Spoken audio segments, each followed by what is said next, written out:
Hello, hello, lovely people. Do you like the intro song? You look like someone who liked the Yeah, intro yeah, song. it's good. It's rocking. I really like it. I mean, it always set the mood. I'm always excited to do that show, but like when the intro song is there, just like dancing by myself and like it pumped me up for the show, which I do not really need, but still, it's just nice. So, hello everyone, happy to be back. I think it's been a month that I wasn't able to do any DevRel show episode. I told you multiple times I started to travel again for work, so my schedule is a little more difficult now to do live stream, but I will change how I do that. I don't know why I was super strict about doing it like every 2 weeks, like within my schedule, and it happens that I was always traveling the day or the week that like I was supposed to have an episode. Now I'm just gonna go like all over the place and still trying to like do it when I'm at home. It's just easier. I could do it on the road, but I prefer to like just do it at home in the comfort of my, I wouldn't call this a studio, but like with my equipment and everything. I think, It's a and you have the studio. benefit of having cats once in a while. Tells was with us. He left. Now Carlos is walking around. So yeah, hopefully I'm going to be able to continue the show as often as I used to before I started to travel again. So apologize for that. Maybe you did not miss me, but I miss people. I miss doing that show. Or maybe you did not even recognize me because I just started to grow my beard back again. So it's been a while I didn't have a beard. But anyway, it's been a while. Just happy to be here as always. Always fun. And I need to say, today I would probably, even before it start, categorize that episode as that's going to be a fun one because my guest is Joey. Joey, how is life? Life is pretty good, actually. I can't complain. I am enjoying. I'm enjoying sunny weather in Tampa, Florida.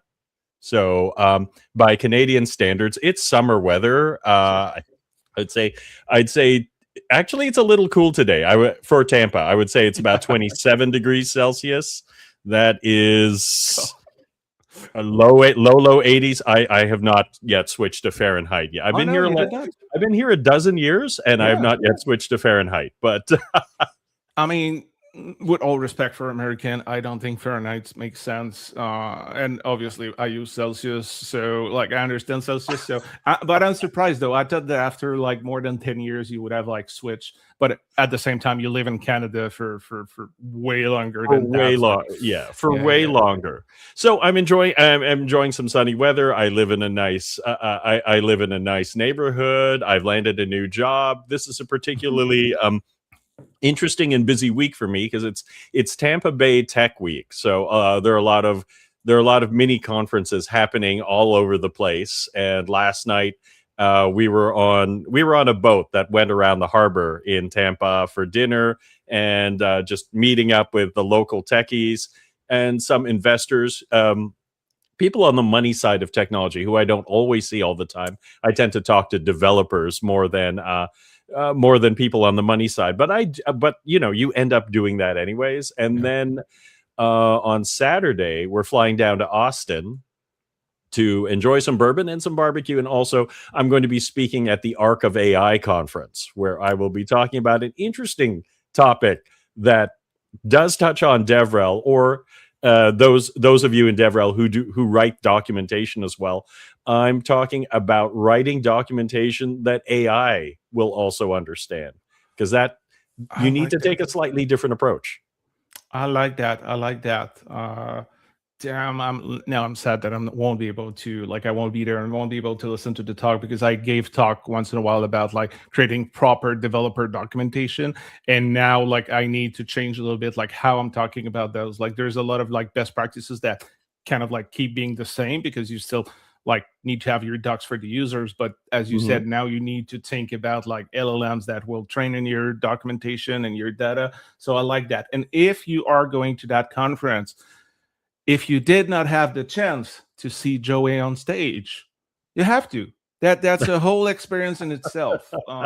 See Joey speaking because and it is coming exactly. You don't only just see Joey speaking. If you've been at a conference where Joey is, like for me, let's say I go to the conference. Usually people see me because I'm really loud. I take a lot of space. I'm an extrovert. I talk to a lot of people. So usually when we are at the same conference, we had the chance to meet.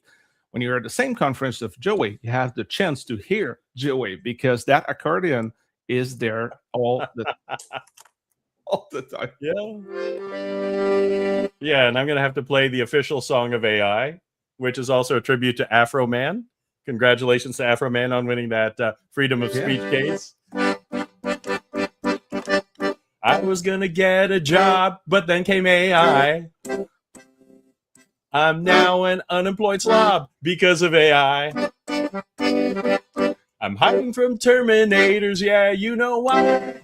Yeah, hey, cause of AI, cause of AI, cause of AI. I love it. I love it so much.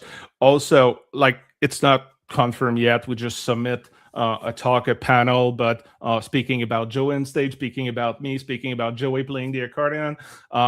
Hopefully, our panel is going to be selected for DevRel Con in New York happening this summer. So I submitted the panel to, some kind of like MAA, ask me anything, but ask us everything and anything about developer relation with people that are doing that for a long time. So Joey, myself, Chris, and also Eder. I forgot her last name. Downing. Yeah, thank you, Eder Donnie. So hopefully our panel is going to be selected. But if you're at the DevRel Con in New York, even if we're not on stage, we're going to be there, and you're probably going to hear me talk really loud, and Joey probably going to sing a song. And tech related. And it'll be fun. And interesting thing about this panel, I have worked with both you and Heather. Oh, yeah, actually, Heather where was it? at Okta. Yeah, Heather exactly. was at Okta, and I was at Auth0, and Auth0 got bought out by Okta 2021. Speaking of that, I know we've been friends for a long time. We worked together at Microsoft. Maybe we can talk a little more about that, but maybe there are people living under a rock who do not know the accordion guy. So, like, tell people, like, who are you? Lots of people who don't know me. Well, anyways, I'm Joey Davila, and I have largely been developer evangelist, developer advocate, DevRel person, whatever you want to call it. And I have been doing it for some time. I accidentally became a developer advocate in the year, it was 2000, actually. I was working with Cory Doctorow's startup, called Open Cola. And what happened was I was originally a developer, and I went to Linux World Expo, New York City. And while I was there, I had my accordion with me. It was one of the first times I took an accordion to a conference. I jumped in front of some cameras and parlayed that into an interview. And by the time I returned to Toronto, they said, "You're now doing developer relations."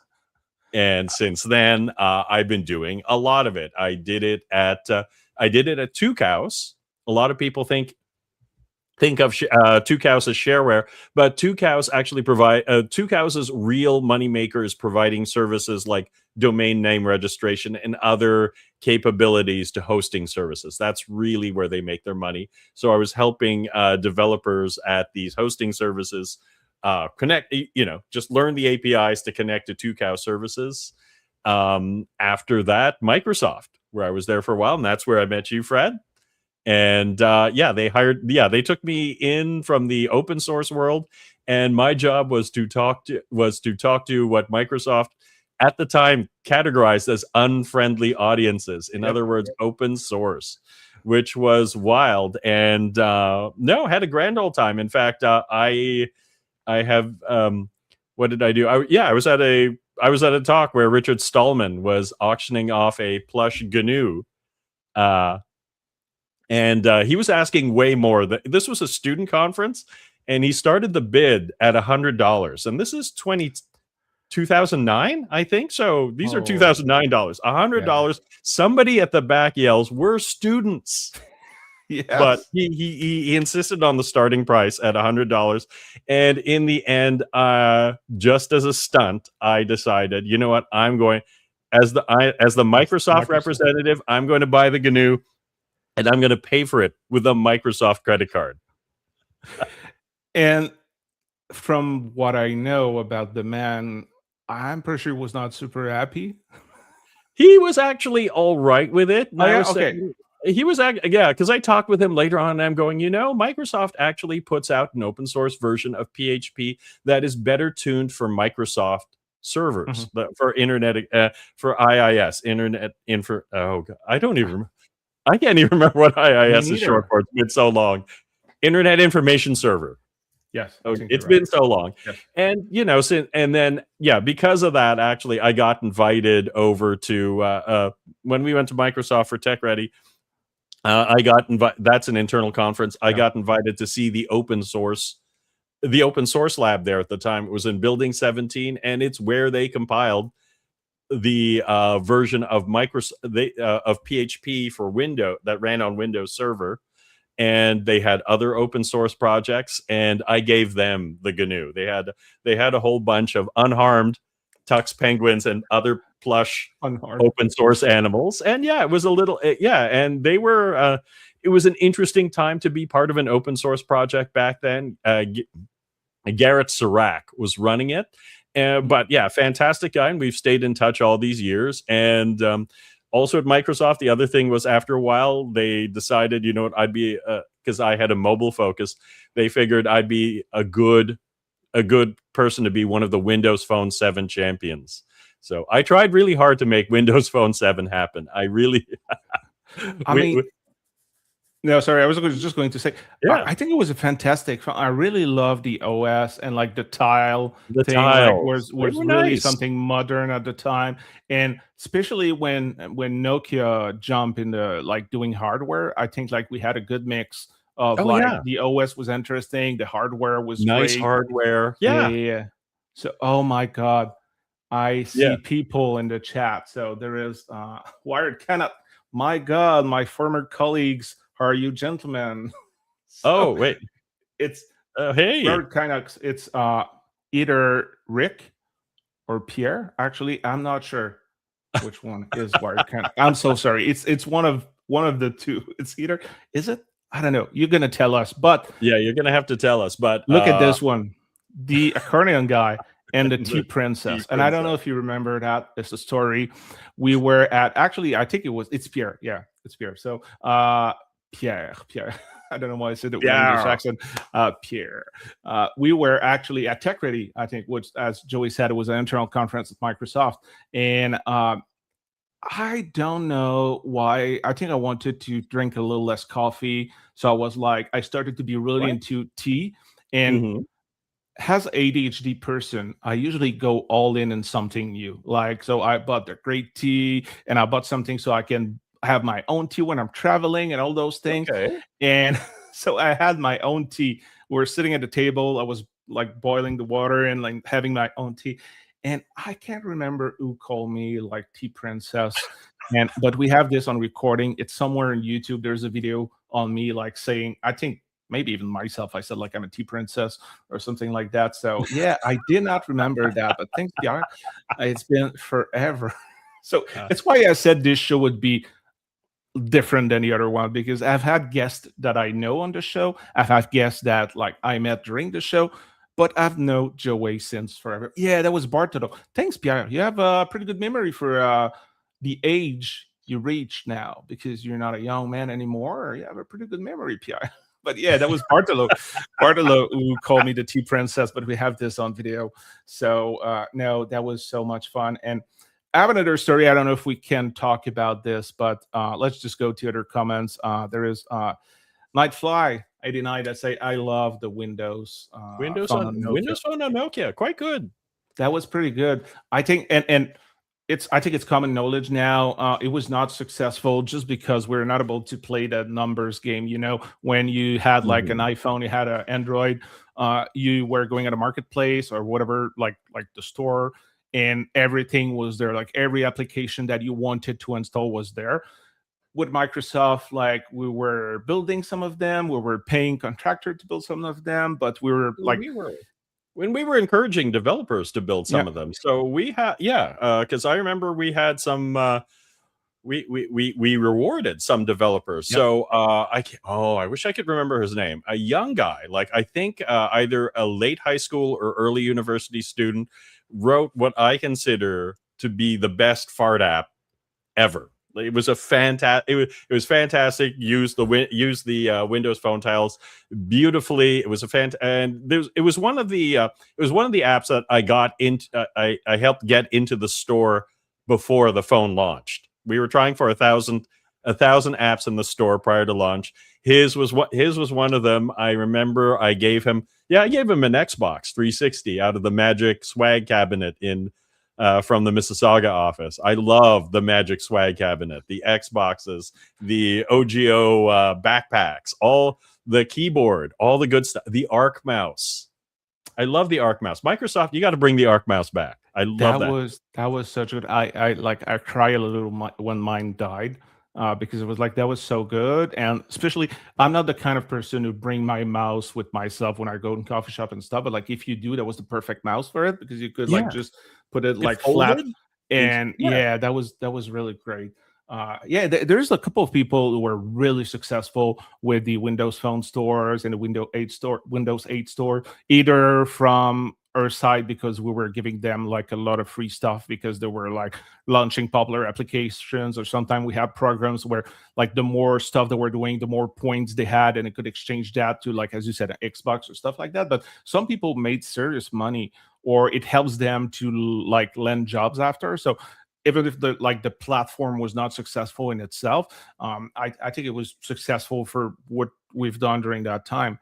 But that was a struggle also. Like after Microsoft, I went to Mozilla, and we also tried to launch a phone platform, Firefox OS, which it may not be as well known because it was mostly for country where people may not be able to afford the latest iPhone. But the cheap Android, they're really cheap. Like they're not good quality. So the goal was to offer something that was inexpensive but still working well. But on top of that, for developers to be able to build application using CSS, HTML, JavaScript. And I think the platform was fantastic. And we had a lot of developers that were excited about it, but we also struggled to get as many apps as like people needed on the platform, because when you go on a new platform, you expect to have all the applications that everybody's using on the platform. So we struggled to that. And also I think in terms of like Mozilla was doing everything in the open. Like even their Teams meeting notes were on a wiki that was public somewhere. And now they had to work with telecommunication companies, which are not open at all. So I think they had a certain struggle there. But let me show some other comment. Pierre is like, I'm older than the internet. And I did not know that. He says that the Arc mouse is still available. Oh, we'll have to check. Okay, we'll have to check that out. Yeah, now I really like. I've been using this Logitech mouse, which show sign of wear, but I really like the form factor too. But like, if that mouse is dying, the Arc mouse was pretty good, pretty good. I don't know if you want to talk about that, probably, but like the last Tech Ready that you've done, you gave one of what I consider the best talk that I've seen at any conferences. But it's actually a talk that puts you in deep shit. You were in trouble. It is. And you know what? This is a DevRel show. We can tell embarrassing stories. And it is, what is it now? It's at least 15 years in the past. Yeah. No, yeah. But I do, I think some people took issue with a proposed app, and I was talking about user interface design for Windows Phone, and the app I kept referring to was a theoretical application called Sausage Party, which was an application, which I think would still be useful today. Sausage Party simply reports the male to female ratio at bars near you. That is it.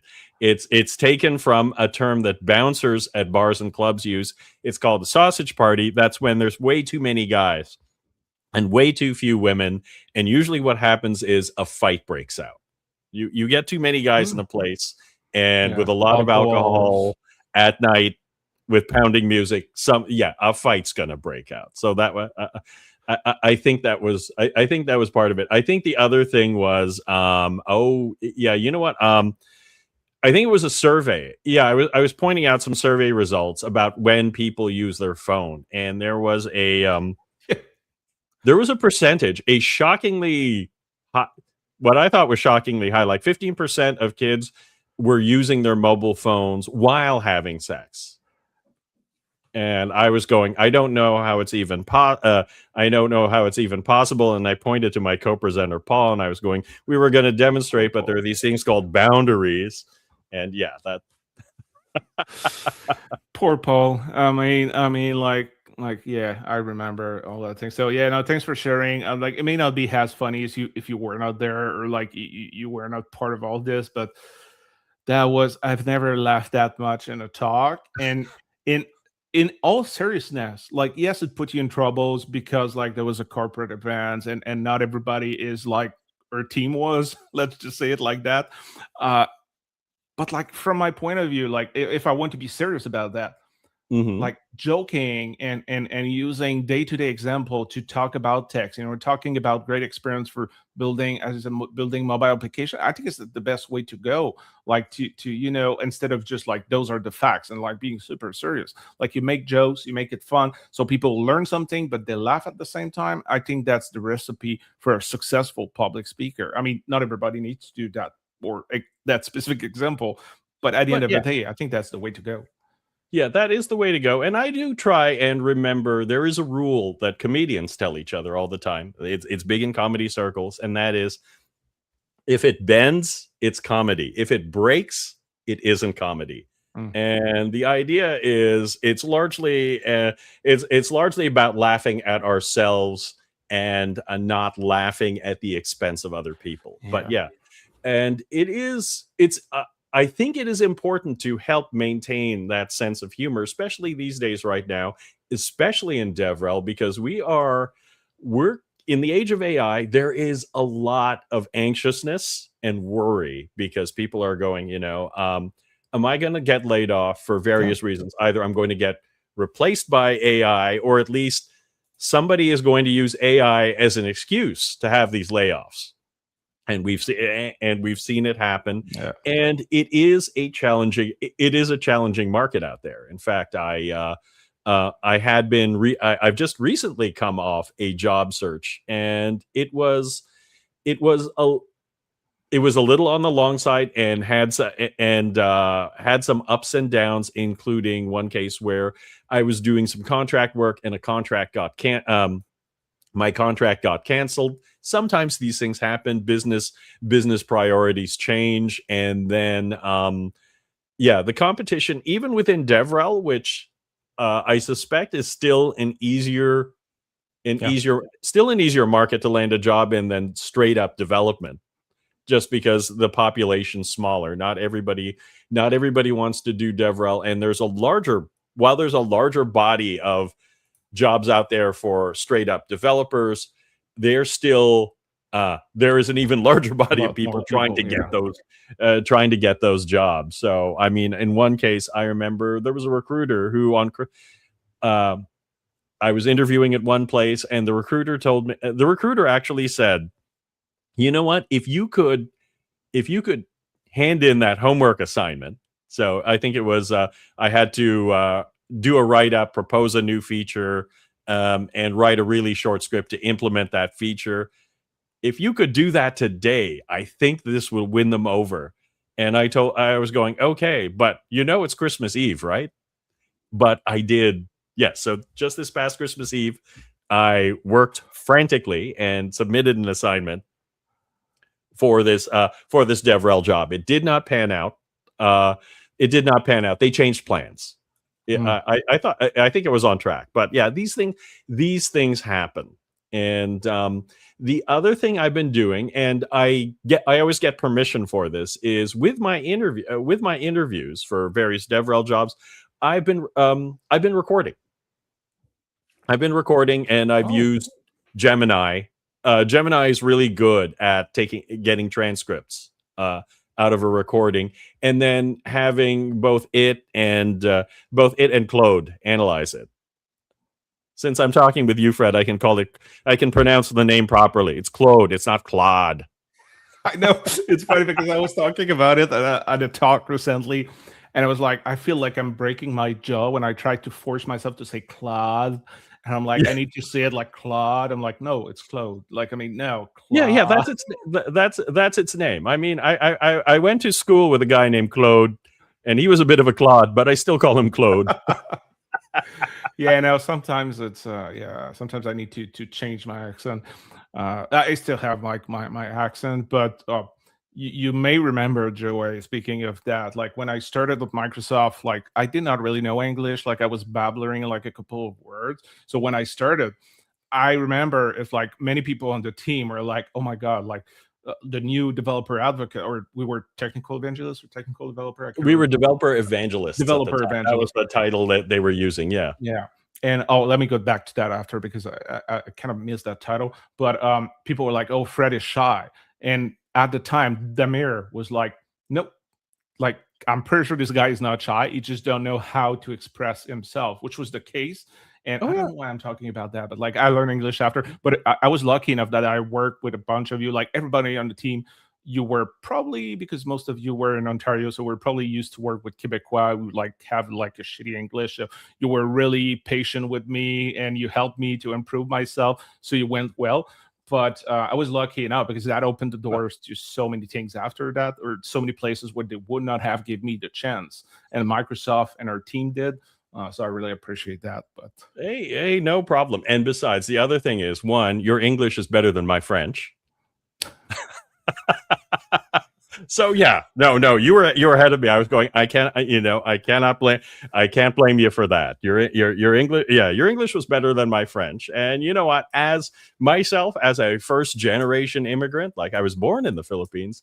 When I hear, when I hear, and I say, yeah, I often say it a little more crudely in a bar, but basically, yeah, I just say, you know what? When I hear an accent, I hear balls. It takes balls or courage or grit or whatever you want to call it to move to another place where you did not, it is not your first language, yeah, and you have to operate it, and you have to learn, yeah, and you have to learn a different culture, and yeah, it's all different, and even within Canada, yeah, you can tell when you're inside. You can tell when you're inside La Belle Provence and when you're among the Maudit Anglais. It's the provinces have different feels. By the way, Belle Provence, that's the reference for Quebec, the beautiful province, and Maudit Anglais, damned English. yeah. I need to say it's not a reflection of what I'm thinking about the people speaking English in Canada.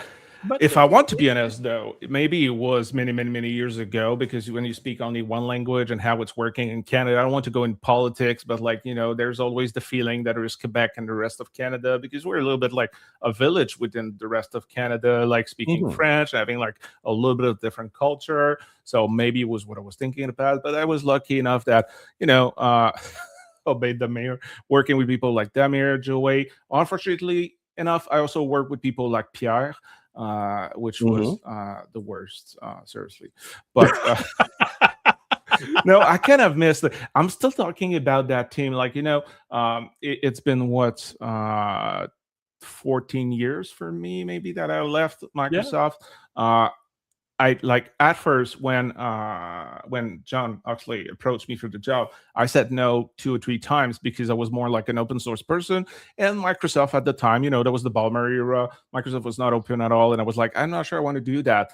And they tricked me. Christian came in in Montreal and it was like, hey, French is my first language. We can have a discussion in French, and like just a coffee, and I'm like, okay. And Christian like kind of like won me over with that discussion. It was like, okay, maybe I can do the interview process. And where am I going with that? Oh yeah, and the only reason why I left after a while is because my job, like they hired me to do open source, open data stuff and interoperability. And at some point, new manager was like, hey, it's not what you're going to do. You're going to do other stuff. And I'm like, yeah, but this is not what I'm good at, and this is not what I want to do. So I left. But I've been in many teams since, and the team we had at the time, I think it was like a brilliant team, like a really like like a bunch of like superstar, like being really good at what we're doing. And we had multiple teams. We had like the developer team, but we also had the IT pro team, and we had like the Brett team and the dev team. And I feel like everybody were like really good at their job at what they're doing, or mostly everybody. I mean, except Pierre again. And yeah, very cohesive group, and fantastic. These are people who, I mean, we had Tech Days Canada, so yeah, across Canada, conference where we took material from the big conference, the big Microsoft conference Build, which normally costs $2,000 to attend. And we would train up local developers to deliver that same material that all the big shots were delivering, so that they too could be rock stars. Yep. They too could work on their skills. And we even gave them presentation training. And then, within those 8 or 9 Canadian cities, we would only charge $200. And even then, for a lot of people, especially students, we'd let them in for free. And it was great. And it is the kind of community thing that I think that everybody in DevRel should consider, especially now that the definition of developer is a lot wider now that we've got vibe coding. And it's something that we need to it's something we need to consider. It's a crazy brave new world. It is. But I am so glad we had all those times at Microsoft together. I love that. That team is fantastic. Everybody was great to work with. I would I would have no trouble sitting in a van with all of you for 8 hours driving from one place to another. I mean, it was fantastic. It was. That was funny enough. I don't know if you remember Tony. She was the assistant for what was his name? Maria Antonella. She was at the Mississauga office. So I was in Toronto last week. We went for a coffee. So once in a while, see each other. So I tried to keep in touch with some people, but I don't have the chance to meet most of the previous team once in a while. I have a question for you. Will another AI be the developer advocate for vibe coding agents?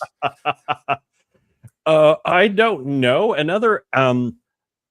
There might be some AIs who will take on some of the jobs or some of the tasks, not jobs, tasks that DevRel people will take on. For instance, probably doing things like repeating a message across social media, maybe converting documentation, converting content that we have to create from one format to another, like maybe especially take this video or presentation I did and turn it into an article. But I think in the end, and I hope I'm right about this, I think the human element, talking developer to developer, making that connection, building those relationships, that is still something that you're going to need a human developer relations person for, I think.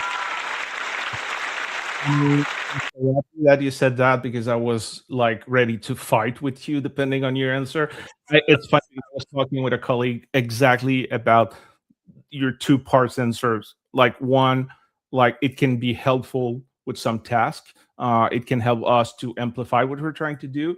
And maybe it's a little bit like pretentious for me to say that, but like you just said it, so I guess it's not the case. Or maybe we're both pretentious, I don't know. But maybe. I think the job that we do will even be more important, because we're slowly removing the human for so many processes. We've been doing that for years, but now with AI, it's even more that. And it does not resonate with most people. And our job, even if it's a technical job, even if I still consider myself a developer, even if I'm a developer advocate right now, I still consider myself a developer. My job was really never about the tech. My job was always about the human. And I use the tech to connect with the human, and I use the tech to help human like be successful. And I hope they're going to be successful with my product, because I want my company to be successful and get my paycheck. Let's be honest. But the why that job is necessary is because how developers are. It's because how we can connect with developers, because the thing that they like, because the thing that they dislike, you need a specific approach and a human approach. So again, maybe I'm delusional about that, and I hope I'm not. But I'm pretty sure that we won't be able to replace our job, or at least not all the job, part of the task, as you said. Maybe that's going to help us to amplify it. But I firmly believe, and I hope also, that that job will still be really important, because it was always about the human connection. Yeah, and the other thing is that the definition of who gets counted as a developer is now a bigger pool. Yeah. Like before, it was somebody who at least understood at least one programming language and maybe had to understand some of the underlying technology, whereas now it's somebody who has a problem they want to solve and they have an idea of how to solve it. Because I'm sure there are a lot of people who have, dreamed, oh, I wish this thing existed. And now that you can, in plain language, explain what it is and have an AI, if not maybe build a perfect version of the application, build a prototype, or build something that works well enough to do the job. Like I envision, at some point people will be vibe coding just little things to help them through their day that are only useful to them, but Yep. saves them some time, saves them some effort every day. It makes their life easier every day. Like people talking to the Star Trek computer and asking for a thing, and they get this application that helps them. I see that we're now talking to a larger audience, and we will probably need to adjust our practice as developer advocates to this new audience who may not necessarily have learned programming or technology. I just think of vibe coding as just the next layer of abstraction. In the beginning, if you wanted to solve in the beginning, you had to solve a problem entirely by hardware, and then after that, you had to do it in assembly language, and then after that, it got better, and people started using higher level languages. And I remember people saying, "Oh, no, you will always need to use assembly language. This higher level language stuff is for amateurs." And it changes. Now we just have an extra layer. As far as I'm concerned, prompting is programming. It's just the next layer of abstraction up. Yeah, I agree. And I mean, I understand where the comments is coming from. So basically, the job of the future that won't be replaced by AI is being a DevRel. I don't think it's necessarily true. I hope it's true. I firmly believe in the value of DevRel, but at the same time, right now, so many people are losing their jobs, and the reason or the reason that are put in place are AI. But if we want to be honest, right now we didn't reach a point where AI really replace people or help you to be 10x more productive. It's on the premises that at some point AI will give you that possibility of producing more, and or just like a reason for like shitty people to lay people off. So we're not Yeah. at the point yet, I think, even if a lot of people has AI as a reason where they lose their job, I don't think it's a real reason most of the time. So who knows? Like I've lost my job at companies even pre-AI because like they thought that my job was something else, closer to a salesperson. Even when we Mhm. talked about it, they realized it was not the case and they didn't see the value. So they let me go. So AI or not, there's always going to be people that won't see value in what we do, and or will want to get more money or cut cost somewhere, and will be the ones going to have to being let go. Maybe at some point some people will say, like, I'm pretty sure people in customer supports were like, hey, we will never be replaced, because when you are at the point when you need to talk to customer support, it's because you need to talk to a real person. You didn't find the information on the docs, on the website, on the manual of whatever you have problem with, and now it's a lot of bot that helps you. Does that make the experience better? Most of the time, from my personal experience, no. I always try to talk to a real person, because like that bot is Yeah. most of the time not able to answer my question, because if I reach that point, it's because I tried everything and I need to talk to a real person. So maybe some people will replace developer relation with AI, a bot or LLM that will do most of what we do. Will that be good? Maybe. Will that be good enough? Maybe too.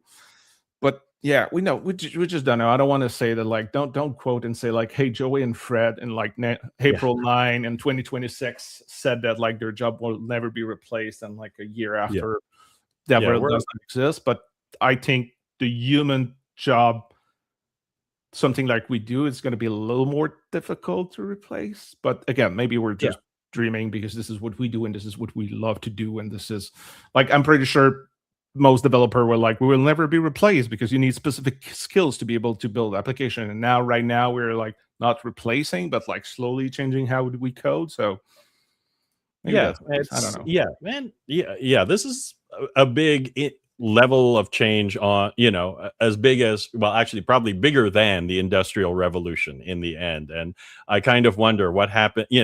What happened to the art? How did the artisans react when a lot of the work was being done by machine, and initially done by machine very poorly? And and that's where we get the word sabotage from. Actually, it's the French workers throwing their wooden shoes into the machinery. They're sabot. So yeah, sabotage. That's Oh, where it I came didn't know from. that. I know it Yep. was coming from French, like, Yeah. but I don't know because But they're that's where. really good at going in the street and just trying to change things. Like the French people, like French from France, they're really good at doing that. But I Oh didn't yeah. know it was coming from there. Yeah, yeah, Yeah. yeah. So That's where it comes from. my flight was like, sorry, too late. Already Vibe wrote an article and quote what we said about DevRel. I like that. I like that. And we have another comment from uh Asawari, and I'm sorry, I'm probably struggle to say your name. For DevRel specifically, sometimes we don't lose because of AI, but sometimes when the role is not understood correctly. Yes, And that is the story of my life. Joey, please go. that's the challenge. I guess part of it is, they're just going, well, it's developer marketing, or you're part of the marketing department, or I I had one I had one interview for a DevRel position where I was ready with demos, and they said, actually, we standardize on this thing. Pretend I'm a large customer and you're trying to convince me to use our particular system. And I was just going, wait, hold it. I've done sales before, but I can't do it on the fly. I have no sales material. I have no idea. I have no idea of the needs of this particular hypothetical customer that you're coming up with. I don't know the details of Yeah, all the products. I was focused on a particular aspect of it.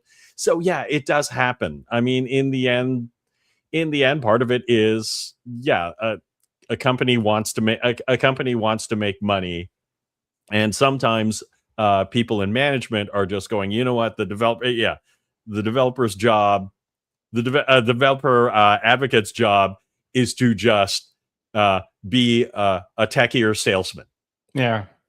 and that's it. You know, And we need people like that, but it's we not my do. definition of developer advocate. It's not my definition of developer relation. So yeah, sometimes it doesn't work, and sometimes there's like what I've seen too is misunderstanding of like the nature of the role, where like we had discussion during the interview, and I was like, okay, I think we understand each other because I'm really clear about, and I don't have the only truth. I'm just clear about what myself I like to do when it comes to DevRel and how I see DevRel, and we explain and we discuss, and I start the job, and I'm like, oh. But like I thought you were like more like a salesperson. And I'm like, no, no, I just Yeah. told you like this is not what I do.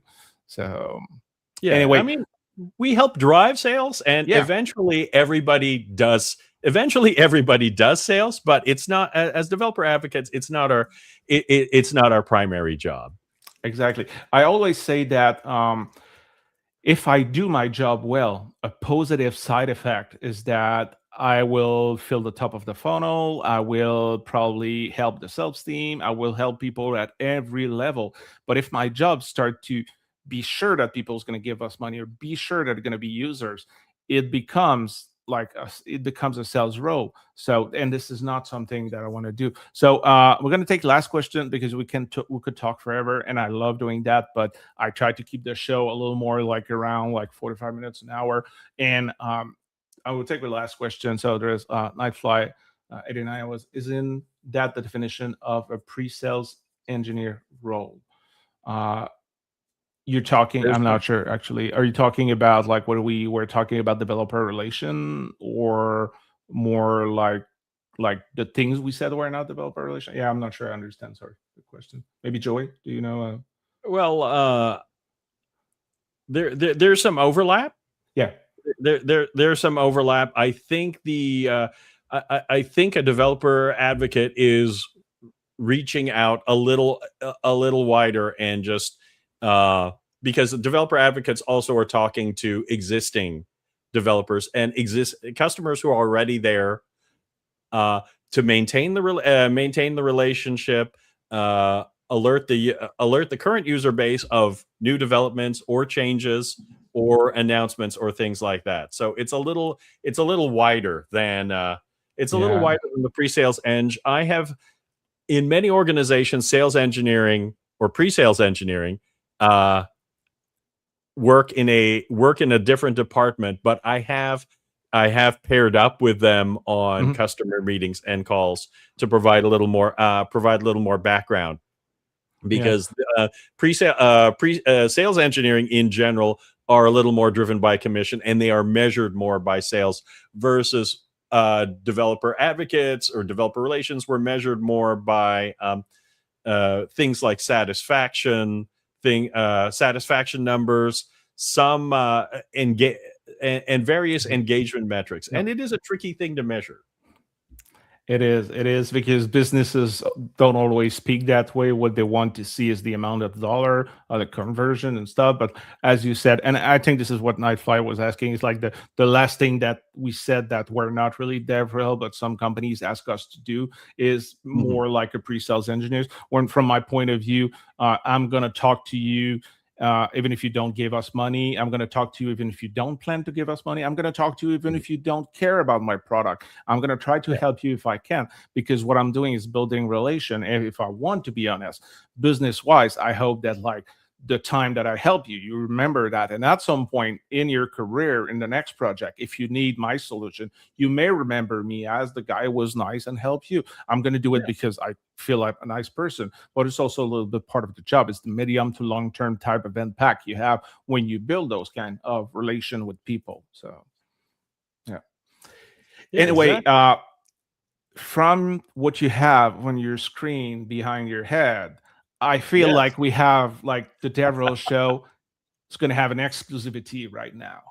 An announcement. Yes, this is where I'm publicly saying it for the first time here on the DevRel show.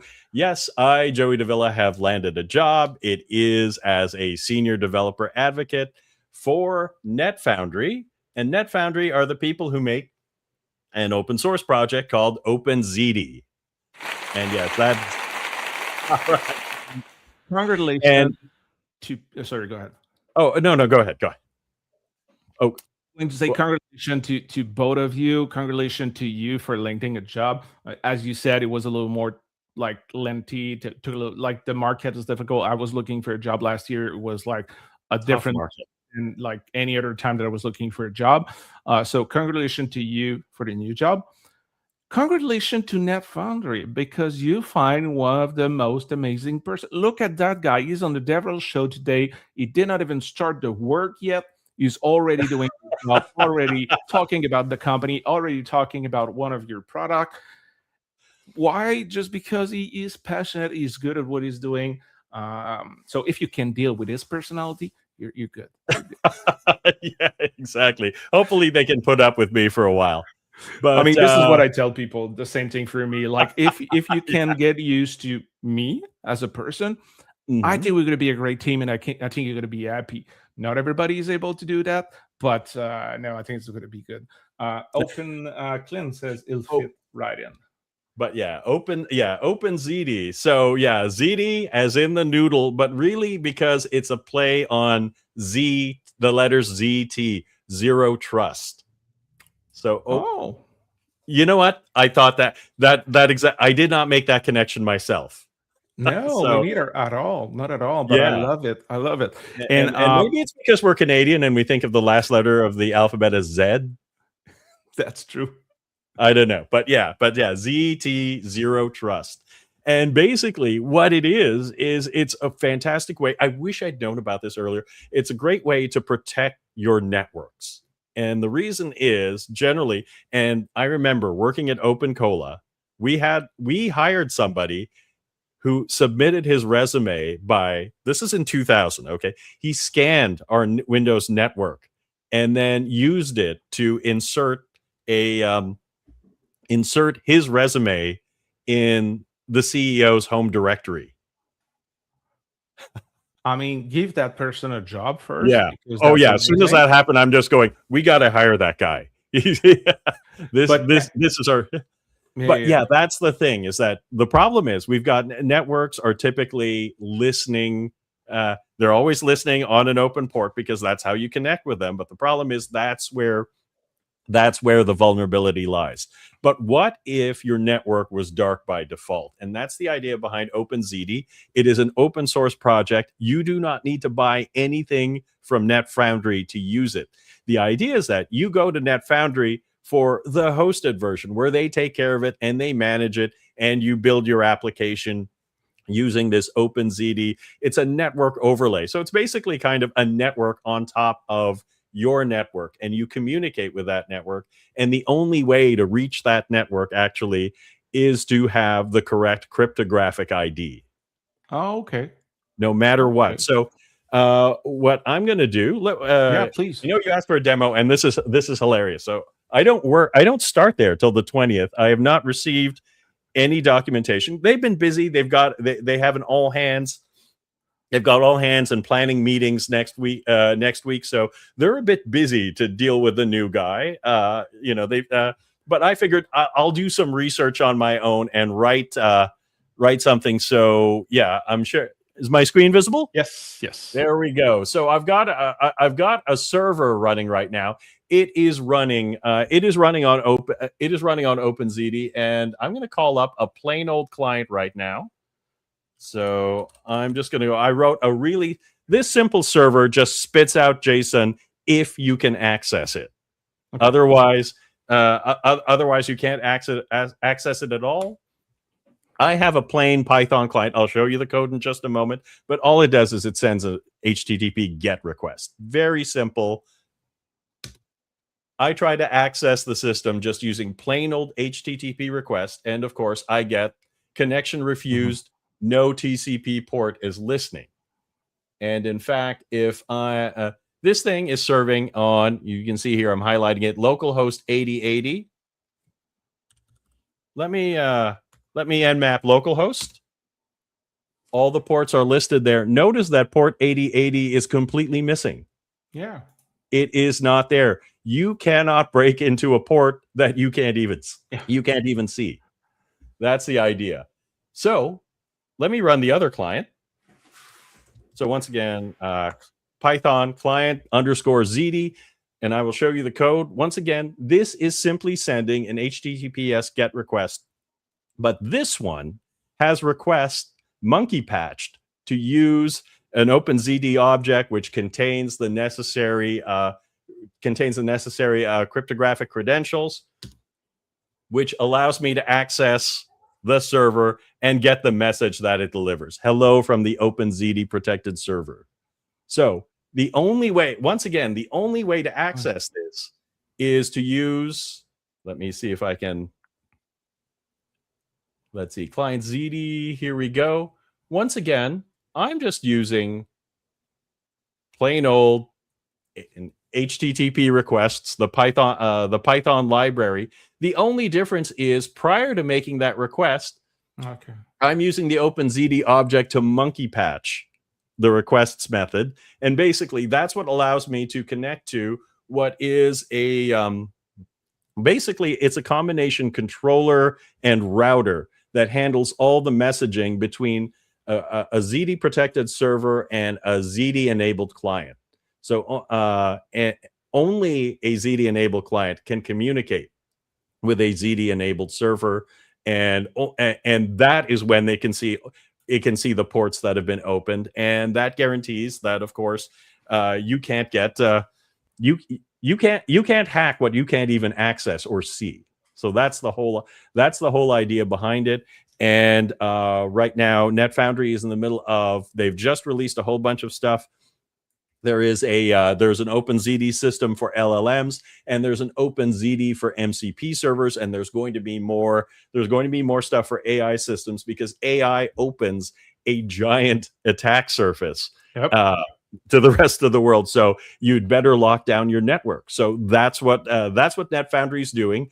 There are a lot of large US banks that already have that are using OpenZiti or NetFoundry services, as are a bunch of companies, including, I was just looking through the list, including the German company Siemens, and a whole bunch of people who really want their networks locked down. So that's what this is all about. They need a little more publicity. They need a certified yapper to make the noise for them, and that's what I'm going to be doing. And I plan to do all kinds of things, including presentations and articles, and basically helping developers, whether they are seasoned programmers who've been working programming languages for the past 20 years, or they're vibe coders. I'm going to help them use OpenZiti and of course the hosted version, NetFoundry. That's amazing, and I will try that first. And I don't say that just to be nice, because I usually don't say that after the email. But like, this is really interesting to me. They found the right person, but I have a huge bias toward my friend here. But I know it's not really a bias; it's true. The proof is Clint was like, "Hey, application embed zero trust example in action, very nice. Love an overachiever." I told you, he did not even start the job, that he's already doing his job. He didn't get a paycheck yet, but he's already doing that job. So that's amazing. And I think it's even more important right now to talk about security, as you said, like because of AI. There's a lot of people, and I'm not saying that in a cynical or to be negative about people, but there's a lot of people that do not exactly know what they're doing, which end up with a lot of applications that are not secure. I mean, even as developers, often we don't know what we're doing. We get it wrong. We get it wrong. We create bugs. And I used to work for a small part of my DevRel life in security space. And when I was asking developers, like, do you care about security? The answer was yes. And when I was asking them, what are you doing to secure your application or infrastructure or whatever, the answer was always like, people were like, yeah, okay. So I think it's important to talk. It was always important to talk about it, and giving a solution that, from my point of view, seems really simple to use. Not that the solution is simple, but like simple to use. I think it does a lot of complex stuff, but like it seems like it's quite straightforward to use. I think it's great. So yeah, like any good product, you need to have a voice out there that can talk to developers the same language and that can show the benefits. So anyway, congrats again on the job. Thanks for the demo. Anything else you want to add about OpenZiti or NetFoundry? Well, basically, I'm still learning. I'm still in the learning phase, but you know what? This quick message to Dave, my boss, the CTO. It worked. I cobbled it together last night, and it worked. That's awesome. That's awesome. And I'm gonna have to turn this into an article. Yeah. Yeah, no, please do. And a demo. So this is the Python. This is the Python version. I'm going to have to work on the C# version and the Go version. Actually, this is a good chance for me to sharpen my Golang skill. So yeah, I'm looking great. I'm really looking forward to it. It's a smallish company. Yeah, 65 people. Speaking of David, I don't know if it's that David, but there is a David Art here. That's my boss, Dave Hart, so CTO, co-founder of NetFoundry and OpenZiti. My friend, I don't know if you were listening before. I'm gonna say it again. You hired the right person to do the job. You are in good hands with Joey. He is one of the top developer advocates out there. So congratulations to you for hiring Joey. I'm saying that obviously Joey's a friend, so maybe you don't trust what I say, but I've seen a lot of great and a lot of not so great developer advocates, and Joey's on the top of the Montana. Oh, thank you, Fred. You're way too kind. Thank you. So thanks for being on the show. That was, thank you for having me. I know it was going to be great to have you on the show. We've another for a while. We don't always have the chance to spend time together since we don't work together anymore. I think the last time we met, and it was kind of like in and out, was it in Texas for Civo Navigate? It was Civo Navigate. It was here in Tampa. In Tampa. Oh, that was in Tampa. Yeah, it was here in Tampa. But you know what? I need to head up to Montreal again. Anitra wants to see Montreal again. We want to we want to go to Garde Manger and have duck duck in a can. Let me know.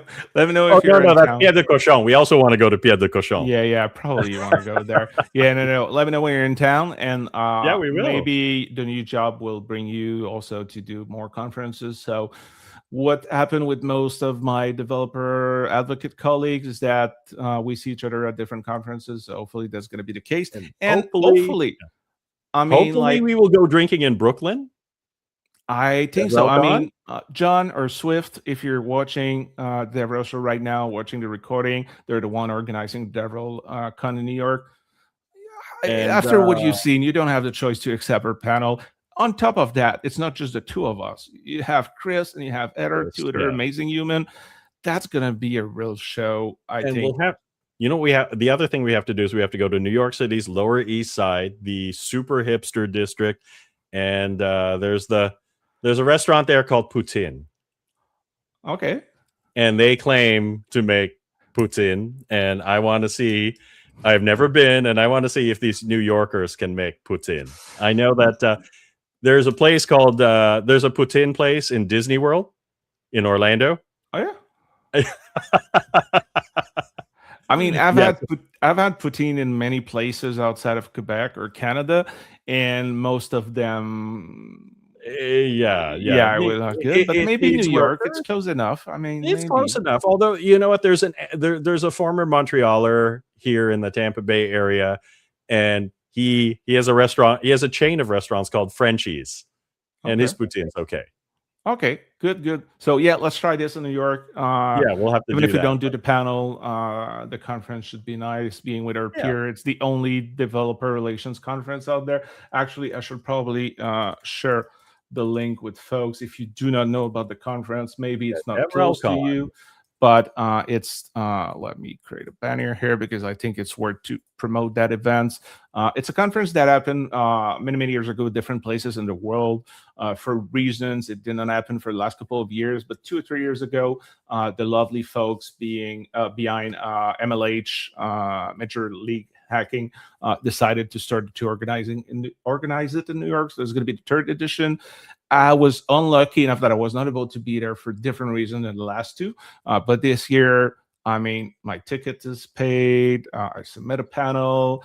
The timing is good. So unless things happen again, I should be there.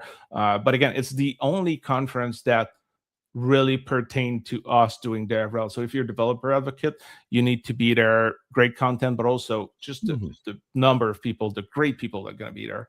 Fantastic speakers. Yeah, go look on their YouTube channel of past presentations. It's fantastic. And the other thing is, I am looking forward to waving the NetFoundry flag there, and OpenZiti. And may have to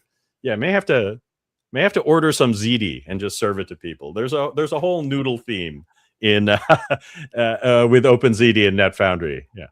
There is definitely something you can do there. So thanks again for being on the show. Any last word you want to end the show with? Anything? Well, you know what? Basically, the best way, I'm just making this off the top of my head right now, the best way to deal with artificial intelligence is with real humanity. How about that? I cannot add anything after that. So on that note, thanks again, Joey. Thanks for the people who watch live. I always like to have comments and questions. That's always that is why I do a live stream. If not, I would do a video podcast. I like to have it live. Lovely episode. Thanks for the great feedback. Your quote, Joey, very deep. Love it. Love it. Love that, David. Thumbs up. So thanks again for everyone who watched us live. And thanks for everyone also who's going to watch the recording. And I'm going to be back in the next DevRel show. I should really know those kind of things, but I think I have one exactly scheduled in 2 weeks. Actually, yes. So I'm starting to do these a little more often and trying to fit them within my travel. And I'm also excited about my next guest. So that's going to be Phil. I'm going to screw up his last name, Legater, well known in DevRel. So Phil's going to be on my show in 2 weeks. So have a good rest of the day, everyone. All right. See you soon. Thanks, everybody.